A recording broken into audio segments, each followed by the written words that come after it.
ना प्रश्न फक्त आदित्य ठाकरेचाच नाही, तर हॉटेल मध्ये मडमध्ये ज्या आमदारांची सभा झाली त्या सभेमध्ये उद्धव ठाकरेंनी सांगितलं, हा कडवट शिवसैनिक एकनाथ शिंदे याला मला मुख्यमंत्री बनायचा, उद्या मला मुख्यमंत्री बनायचं नाही.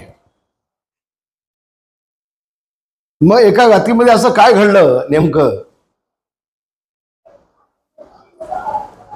की एकनाथ शिंदेना बाजूला ठेवून स्वतः मुख्यमंत्री उद्धव ठाकरे झाले.